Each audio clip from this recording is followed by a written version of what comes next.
Go to the Ministry of Lands. The fellows who sabotaged it had actually subdivided it into little pieces of land. Mr. President, 4 acres. Just for clarity. I don't know what, you know. Just for clarity. Let me ask you. Do you know who was running the government of Kenya? Yeah. Yes. So why are you asking the obvious? We don't know. You're the president. You should tell us. And you are the deputy president. But you are Kenyans. Yes. You know, when I was shown the door and I was operating from the streets as deputy president, there were people who were running this administration. Mm-hmm. So you said, unfortunately, but for the good news for the people of Kenya, it will not happen. I have cancelled the parceling of that land. I have stopped it, and it will not happen, because subdividing Galana into 2 acres, 3 acres is actually going to send people there who are going to require food relief to even live there. When we can actually, let me ask you, good people, Galana can feed 3-4 million Kenyans. Why do you want to go and settle 10,000 people? How will, even if you do maths upside down, how does 4 million people compare with 10,000? Mr. President, this question obviously asks you, and you've consistently said the subsidies were there, to quote you, to line the pockets of a few people. I think it is bestowed on you and to Kenyans to draw a line and say, who are these few people? You said 300 billion a year, for instance, for the last 3 years. That's 900 billion. Is there responsibility?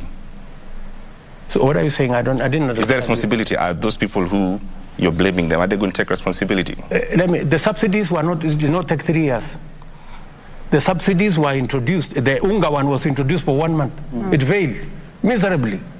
So how much money did we lose? Yeah, we didn't lose. We paid people 8 billion shillings, but I don't know. They are saying they supplied the maize, but nobody saw the 100 shilling maize, right? If you ask Kenya Power, they were supposed to have been paid 26 billion. I asked the MD of Kenya Power, so how much money were you paid? Apart from the money that Treasury gave, which is 4 billion shillings, and it was given in July.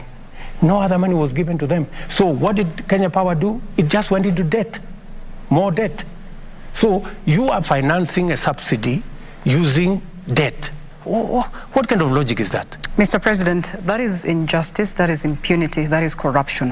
What then will your government do to make sure that they get to the bottom of this? Or do we just let it go? Let me tell you, because nobody, like for example, the Unga subsidy. When I came into office, I said we have to audit. You know, I think already 4 billion shillings had been paid. I said, before we pay the next 4 billion, we have to audit. So you're telling us you supplied this maize. Who to? Where was it supplied? You know, that's number one. Number two, when I asked Kenya Power whether they were paid this 26 billion, nobody paid them. So what did they do? They didn't charge the customers, so they went into more debt. That's why today I have to look for money to get Kenya Power out of the mess that was that they were put in by subsidies. So these are political decisions that are made for political expediency. You know, I am not here to make political decisions, because we cannot get Kenya where we all want. We have to make some of the difficult decisions. Many people are wondering, why did I cancel the subsidies? It looks nice to talk about subsidies, but you know, you have to interrogate. Is it correct? It could be popular, but is it right? It is not right. Mr. President, what do you tell a Kenyan who is watching you tonight, feeling the pinch of that pain, and knowing that there was subsidy before, and they